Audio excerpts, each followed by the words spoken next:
پہلی جنگ عظیم اور تیرا کے دو آفریدی بھائیوں کی انوکھی داستان۔ تحریر زبیر آفریدی۔ وادی تیرا پاکستان کے شمال مغرب میں واقع ایک سرسبز و شاداب اور جنت نظیر وادی ہے۔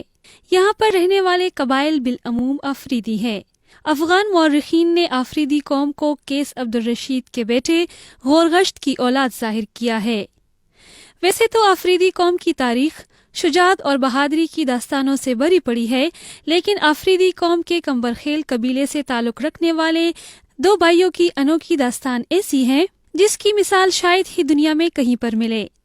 ان دونوں بھائیوں نے جنگ عظیم اول کے دوران دنیا کے دو مخالف سپر پاور کی طرف سے لڑ کر سب سے بڑے فوجی اعزازات اپنے سینوں پر سجائے تھے۔ ان دونوں بھائیوں کے نام میردست آفریدی اور میرمست آفریدی تھے۔ ان کے والد کا نام محمد امیر خان تھا۔ یہ دونوں بھائی وادی تیرا میدان کے خرکے نامی علاقے میں پیدا ہوئے تھے۔ میردست کی پیدائش 1874 جبکہ میرمست کی پیدائش 1876 میں ہوئی تھی۔ دونوں نے اپنی ابتدائی تعلیم وادی تیرا میں بھوٹان شریف کے مدرسے سے حاصل کی تھی۔ میردست آفریدی نے 1894 جبکہ میرمست آفریدی نے 1898 میں برٹش انڈین آرمی جوائن کی تھی۔ جب پہلی جنگ عظیم شروع ہوئی تو میردست آفریدی اس وقت 55 کور رائفل میں بطور جمعدار اپنی ڈیوٹی سر انجام دے رہے تھے۔ جنگ کے دوران 55 کوکر فائل ہندوستان میں ہی رہی، لیکن 55 کوکر فائل سے 330 سپاہی، 40 نان کمیشن آفیسرز اور 8 آفیسرز 757 وائلڈ رائفلز میں بطور کمک شامل کیے گئے، جن میں سے ایک جمعدار میردست بھی تھے۔ میردست فرانس بھیجے گئے، جہاں پر انہوں نے فرانس اور بیلجیم کے بارڈر پر اپیرس کے مقام پر لڑی جانے والی تاریخی لڑائی میں حصہ لیا۔ 22 اپریل 1915 کو جرمن فوج نے کلورین گیس کا استعمال کیا۔ برطانوی فوج کے پاس گیس سے بچنے کا کوئی انتظام نہیں تھا، جس کی وجہ سے ہزاروں انگریز فوجی ہلاک اور بے ہوش ہو گئے۔ برطانوی فوج کے لیے جنگ جاری رکھنا اور زخمیوں کو محفوظ مقام پر منتقل کرنا انتہائی مشکل تھا۔ شام کے وقت جب گیس کے اثرات کم ہو گئے تو زخمی میردست نے بچ جانے والی فوج کو اکٹھا کر کے کمان اپنے ہاتھ میں لی اور زخمیوں کو بچانے کی مہم شروع کی۔ آپ اس وقت ایک بار پھر زخمی ہوئے، لیکن آپ نے بے مثال بہادری کا ثبوت اس وقت دیا جب آپ نے گولہ باری کے دوران 8 زخمی انگریز اور ہندوستانی فوجیوں کو محفوظ مقام پر منتقل کر دیا۔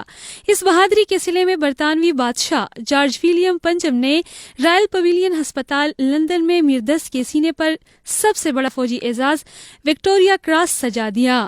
یاد رہے، اس سے پہلے انڈین فوجیوں کے لیے سب سے بڑا فوجی اعزاز انڈین آرڈر آف میرٹ تھا، جو کہ اس سے پہلے 1909 میں میردست کے سینے پر سجا دیا گیا تھا۔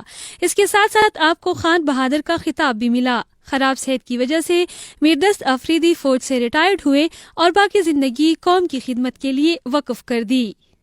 اپنے بڑے بھائی میردست آفریدی کی طرح میرمست آفریدی کو بھی فرانس بھیجا گیا۔ آپ اس وقت ووغانز رائفلز 58 میں خدمات سر انجام دے رہے تھے۔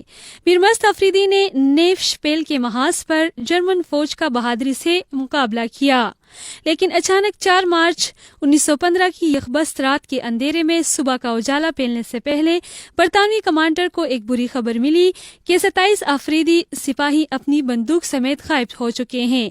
یہ سپاہی میرمست کی سربراہی میں جرمن فوج سے جا ملے تھے۔ چونکہ جنگ عظیم اول میں جرمنی اور ترکی اتحادی تھے، میرمست کا کہنا تھا کہ جب ترکی کے خلاف جنگ شروع ہوئی تو میں یہ برداشت نہ کر سکا کہ انگریزوں کے لیے اپنے مسلمان ترک بھائیوں کے خلاف لڑوں۔ اس کے بعد میرمست اور ان کے ساتھی ٹرین کے ذریعے مقبوضہ فرانسیسی علاقے للی سے جرمنی پہنچائے گئے۔ اس فیصلے کی وجہ سے جرمن بادشاہ ولیم کائسر نے 24 اپریل 1915 کو میرمست آفریدی کے سینے پر جرمنی کا سب سے بڑا فوجی اعزاز آئرن کراس سجا دیا۔ اس کے بعد میرمست آفریدی ترکی چلے گئے، جہاں پر آپ کی ملاقات خلافت عثمانیہ کے مفتی اعظم سے ہوئی۔ آپ کو مجاہد ملت کا خطاب اور ایک اسلامی جھنڈا بھی ملا۔ اس کے بعد میرمست آفریدی کو ترکی کا خصوصی نمائندہ بنا کر ایک وفد کے ساتھ افغانستان بھیجا گیا، جہاں پر آپ کا مقصد افغان حکومت کو فرنگیوں کے خلاف جنگ پر آمادہ کرنا تھا۔ ترک اور جرمن آفیسرز پر مشتمل یہ مہم ناکام رہی، لیکن مئی 1916 میں کابل سے تیرا روانگی سے قبل میر مست آفریدی نے افغان شہزادہ نصر اللہ خان سے ایک خفیہ معاہدہ کیا جس کے تحت میر مست نے تیرا میں انگریز کے خلاف ایک لشکر تیار کرنا تھا، جبکہ شہزادہ نصر اللہ خان نے اس کے لیے مالی مدد کا وعدہ کیا۔ جب میر مست آفریدی تیرا پہنچے اور اپنی سرگرمیاں شروع کی تو جلد ہی انگریز حکومت حرکت میں آئی۔ کمشنر حاج روس کیپل نے اپنا مراتی یافتہ طبقہ بیچ کر میر مست اور ان کے اہلکاروں کے گھر جلا دیے۔ میر مست آفریدی زیادہ عرصے تک زندہ نہیں رہے اور 1917 میں عالمی وبا اسپینش فلو کی وجہ سے وفات پا گئے۔ ان دونوں بھائیوں کی تیسری اور چوتھی نسل آج بھی پشاور کے نواحی علاقے شگئی ہندکیان میں آباد ہے۔ میر دست آفریدی کی اولاد میں پیدا ہونے والے تاریخ کے طالب علم عالمگیر آفریدی نے ان دونوں کی دستاویزات آج بھی محفوظ